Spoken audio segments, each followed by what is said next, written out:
बोल रहे हो ना उधर होने के लिए। हेलो अस्सलाम वालेकुम, welcome back to my channel and diet with the Raksha Parveen. तो फाइनली मैं फिर से अपने चैनल में एक लॉन्ग वीडियो के साथ वेलकम कर रही हूँ।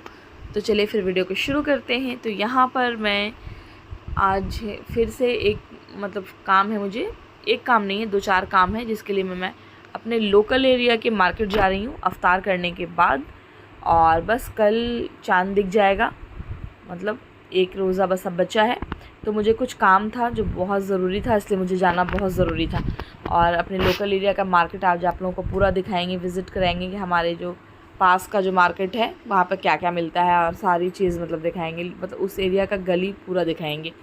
तो बस उसके लिए हम यहाँ पर रेडी होने लगे थे। यहाँ पर बहुत ड्रामा हो रहा था क्योंकि ये कंघी करवाने में बहुत ज़्यादा मुझे पागल बना दी थी, इसलिए थप्पड़ भी एक खा ली है। क्योंकि क्या कर सकते हैं, जब कुछ नहीं हो ना, जब कोई चारा नहीं हो तो थप्पड़ी की ज़रूरत पड़ती है।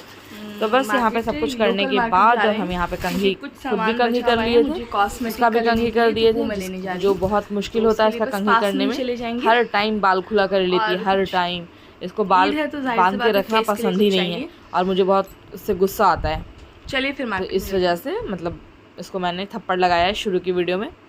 तो फिर चले चलते हैं और आप लोगों को दिखाते हैं कि मार्केट यहाँ पे मार्केट कैसा है, क्या है, कैसे भीड़ होती है, कितनी रश होती है, सभी कुछ आप लोगों को देखने के लिए मिलेगा। क्योंकि कल हो जाएगी चांद रात, तो चांद रात में तो इतनी भीड़ होती है कि पूछिए मत। क्या उसको बोलते हैं, जो बारात नहीं निकलता है, बारात बैंड बाजे के साथ, बस वैसा वाला होता है भीड़। और मुझे ज़्यादा भीड़ भाड़ पसंद नहीं, तो इसलिए चलिए यहाँ पे फाइनली मैं आ चुकी हूँ मार्केट के एरिया में। और मैंने यहाँ पर से शुरू कर दिया है वीडियो आप लोगों को साथ शेयर करना कि देखिए यहाँ पर ये सारी जूती का कलेक्शन है। यहाँ पर जो लगते हैं सब शूज़ वगैरह ये सब। लेकिन मैं बताऊँ, इसमें से मैंने 1-2 बार लिया है, ठीक है ना, जो कि पटना में भी इसका सेल लगता है। लेकिन इतना बेकार होता है ना, ये आपका 1 मंथ भी नहीं चलेगा, इतना बेकार होता है। 200-250 पहले तो 150 में आ जाता था, 150 में, लेकिन अब हमको लगता है इसका प्राइस ज़्यादा हो गया है, तो इसलिए हमको नहीं पसंद। हम तो बिल्कुल ये सब चीज़ की तरफ देखते भी नहीं हैं। वो हो गया। फिर दूसरी चीज़, यहाँ पर सारी चूड़ियों वूड़ियों का पूरा कलेक्शन लगा हुआ था। क्योंकि चूड़ियों के बाद से एक बात याद आ गया, अभी चूड़ियाँ वो वाली चल रही है ना, कश्मीरी चूड़ी, वायरल चूड़ी ट्रेंडिंग, जो अभी इंस्टाग्राम पे बहुत ज़्यादा इसका रील्स आ रहा है। कश्मीरी चूड़ी, कश्मीरी झुमका। मुझे वैसे अपना बताऊँ, अपनी सोच, तो मुझे ये ट्रेंडिंग वाली कश्मीरी चूड़ी, कश्मीरी झुमका ये सब नहीं पसंद है, ठीक है ना। क्योंकि ट्रेंडिंग चीज़ कितनी दिन होती है, फिर वो ट्रेंडिंग ख़त्म हो जाएगी, फिर वो चीज़ का कोई वैल्यू नहीं रहेगा। तो इसलिए मैं मार्केट गई, लेकिन मैंने कोई ये कश्मीरी चूड़ी वूड़ी नहीं लिया है। जो मेरे पास पहले से है वही 2-4 डाल लूँगी, अगर मेरे कपड़े पे अगर चूड़ी की ज़रूरत पड़ेगी तो। वैसे तो मैं चूड़ी ज़्यादा पहनती नहीं हूँ, एक हैंड में तो घड़ी हमेशा लगाती हूँ। तो बस ये यहाँ का यही मार्केट है जो आप लोग देख सकते हैं, कपड़े भी दिख रहे होंगे। तो इस तरीके का यहाँ का हम लोगों के पास के लोकल एरिया का मार्केट है। तो जैसा कि मैंने पटना का मार्केट शेयर किया, तो पटना के लेवल में तो ये नहीं है, पटना इससे बहुत ज़्यादा है भाई। लेकिन यहाँ भी ऐसा नहीं है, मिल जाता है भाई, ऐसा नहीं हर इंसान पटना नहीं जा सकता है। तो सबको पटना से ही मार्केट करना पॉसिबल नहीं हो पाता है किसी के लिए कंफर्टेबल नहीं होता है पटना जाकर मार्केट करना। तो कुछ लोग लोकल से ही कर लेते हैं। तो ये सारी चीज़ें हैं। तो बस यहाँ पर देख सकते हैं एक लाइन बाय लाइन कितनी भीड़ लगी हुई है।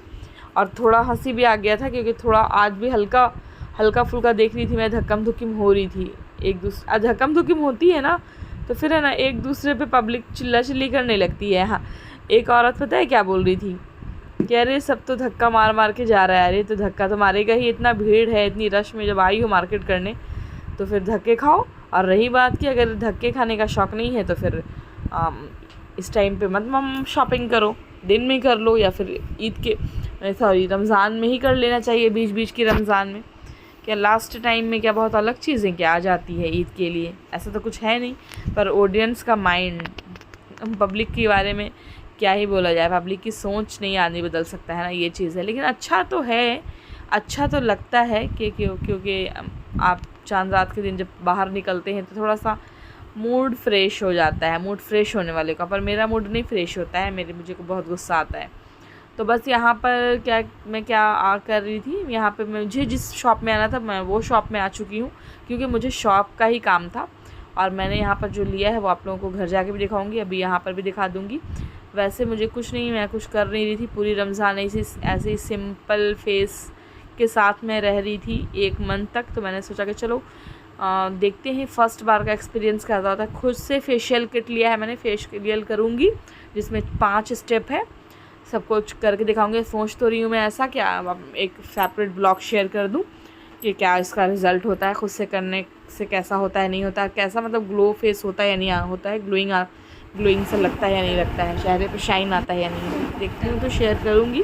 क्योंकि ये ब्लॉग तो एक शेयर कर रही हूँ, फिर उसके बाद दूसरे ब्लॉग का शेयर करने का हिम्मत हुआ तो कर दूँगी। और उसके बाद मैं यहाँ पे ब्लश और मैं शैडो लेना था मुझे, जिसका गोरा हाथ है उसका तो और गोरा हो जाता है, जिसका काला उसका और साफ हो जाता है। पता था ऑनलाइन में सस्ते मिलते हैं, लेकिन ऑनलाइन का बहुत प्रोडक्ट ख़राब होता है। उसके बाद यहाँ पे पार्लर आ गई थी, क्योंकि पार्लर का मैं फेशियल कराऊंगी नहीं, फेशियल किट में अगर मैंने लिया है तो जाहिर सी बात है कि मैं फेशियल पार्लर में नहीं करवाऊंगी। नहीं तो अगर मुझे पार्लर में करवाना होता तो फेशियल में मतलब किट नहीं लेती, क्योंकि पार्लर वाली ख़ुद देती है।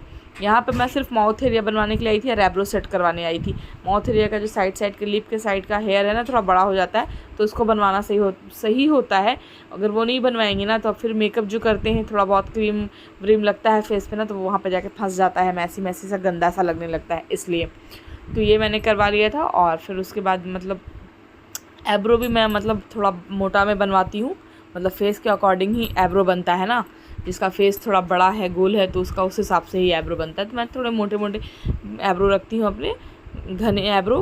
तो बस यहाँ पर जिस साइड में बिंदी लगाते हैं ना, उसके साइड का ना हल्का सा ऊपर नीचे एब्रो होता है मेरा, हो जाता है बढ़ने से, तो बस उसी को निकलवा के सेट करवा लेते हैं बराबर, कि वो एकदम बराबर सा हो जाए। तो यहाँ पे मेरा माउथ एरिया बन रहा था। और माउथ एरिया बनता है ना जब, तो ये जो ये करती है ना शहद लगाकर, ये जो मतलब उखाड़ती है ना, तो उस टाइम तो बहुत दर्द होता है, बहुत ज़्यादा। अब तो आदत हो गई है, उतना नहीं होता है, 2 मंथ पे हम एक बार करवा लेते हैं। और वो पीछे वाली लड़की बहुत गौर से देख रही है, वो भी शायद पार्लर में स्टाफ थी, वो भी करती है, हेयर वेयर कट कर रही थी सबका। और उसके बाद फिर मैं सब कुछ करने के बाद घर आ गई थी, 2-4 काम जो था मेरा और मैंने यही लिया है, ब्लश और ये शैडो लिया है, जो बहुत अच्छा लग रहा है दिखने में, इसकी क्वालिटी अच्छी है। और एक मैंने लैक्मे सीसी का कॉम्पैक्ट पाउडर लिया है, और एक मेहंदी मैंने ले लिया, कराची मेहंदी मैंने लिया, कराची मेहंदी बहुत जल्दी लाल हो जाएगी। तो यही सारा काम था मुझे आज बाहर का, जो कि मैं कल